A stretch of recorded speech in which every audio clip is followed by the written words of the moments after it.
मन यांनी काही मर्यादा पाळल्या आणि अंतरिम बजेटमध्ये आहे तीच परिस्थिती कायम ठेवण्याचा प्रयत्न केला। अंतरिम बजेट हे पुढच्या 4 महिन्यासाठी वोट ऑन अकाउंटसाठी बजेट असते, पण राज्याच्या अर्थमंत्र्यांनी पंतप्रधान आणि अर्थमंत्री केंद्रीय अर्थमंत्री यांनी दिलेले सगळे जे काही घालून दिलेले पायंडे आहेत ते मोडून आज इंटरिम बजेटच्या नावाखाली पूर्ण जवळपास बजेट मांडलं। 9,000 कोटी रुपयाचं डिफिसिट बजेट मांडलं। मागच्या वर्षी 17,000 कोटीचं डिफिसिट बजेट आणि त्यानंतर सादर केलेल्या पुरवणी मागण्या मिळून 1,00,000 कोटी वजा मायनस या सरकारकडे होते। आता त्यानंतर नवीन बजेट मांडताना फक्त 9,000 कोटी रुपयाचं डिफिसिट बजेट महसुली तुटीचं बजेट मांडलं। याचा अर्थ 1,00,000 कोटी रुपयाच्या केलेल्या ज्या घोषणा आहेत, वेगवेगळी कामं आहेत, त्याचं काय झालं याचा खुलासा होणं आवश्यक आहे। आज सभागृहामध्ये ज्या घोषणा करण्यात आल्या बजेटच्या माध्यमातून त्या हजारो कोटी रुपयाच्या आहेत। आज 8,00,000 कोटी रुपयाची म्हणे राज्यात कामं चालू आहेत।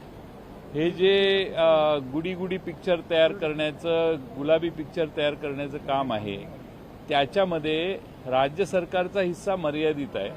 राज्य सरकारकडे 5,00,000 कोटी रुपये म्हणजे 17% रक्कम ही जवळपास म्हणजे ही पुरवणी मागण्याच्या मार्फत त्यांनी मागच्या वर्षभरात मांडलेली होती आणि त्यामुळे पुरवणी मागण्या 1,00,000 कोटी रुपयाच्या राज्य सरकारने 31 मार्चच्या आधीच्या या वर्षात ऑलरेडी मांडलेल्या आहेत आणि त्यामुळं राज्य सरकारचा आर्थिक पूर्णपणाने धोरण नियोजन कोणतंही नाही। निवडणुकांकडे बघून मोठ्या घोषणा करायच्या, वेगवेगळ्या भावनात्मक लोकांच्या भावना ज्यात गुंतलेल्या आहेत त्याचा उल्लेख करायचा आणि त्याविषयी घोषणा करून काही रकमा घोषित करायच्या।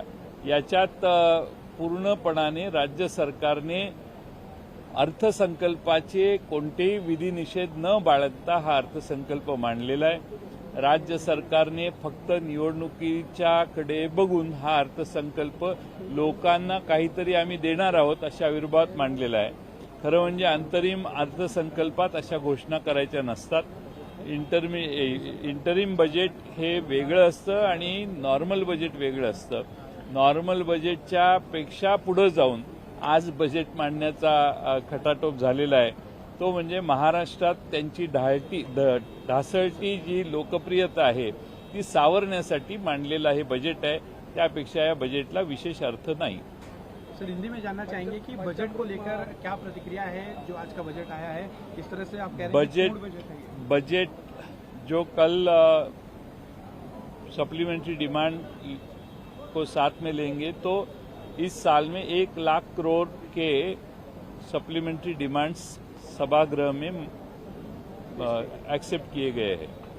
इसका मतलब है कि पीछे का बजट जो है, पिछले बजट में जो इनके पास नहीं था उससे, क्योंकि पिछला बजट ही 17,000 करोड़ रेवेन्यू डिफिसिट का था, उसके ऊपर आगे जाके 1,00,000 करोड़ के उन्होंने सप्लीमेंट्री डिमांड्स पास किए। इसका मतलब ये पैसे इनके पास नहीं थे, फिर भी उन्होंने इसको पास किया। अभी ये नया बजट जो है वो कहते हैं कि सिर्फ 9,000 करोड़ डिफिसिट है, लेकिन पिछले 1,00,000 करोड़ जो सभागृह के सामने आके मंजूरी मांगने की कोशिश सरकार ने की, उसका क्या हुआ? और इसीलिए आज के बजट में बड़ी घोषणा हमारे सामने रखी गई। आने वाले दिनों में जो सरकार इलेक्शन को सामने जाने वाली है, वो सरकार इलेक्शन के सामने जा रही है, सरकार जा रही है इलेक्शन के लिए सामने जाने वाली है। वो सरकार को सिर्फ इलेक्शन सामने दिख रहा है, इसलिए बड़ी घोषणा देना, जिस पर्यटन स्थल या ऐतिहासिक स्थल है जिनमें लोगों की भावना है, उनके नाम लेके बड़ी घोषणा करना, इसके अलावा इलेक्शन के बजट के अलावा इस बजट में कुछ हमें दिखाई नहीं दिया और इनमें पैसे का तालमेल नहीं है। सिर्फ घोषणा, इसके अलावा ये बजट का कोई डिस्क्रिप्शन हो नहीं सकता। बोलिए ना, पूरा करो। आगे पूछते ही नहीं। तुम आ गए इसलिए वो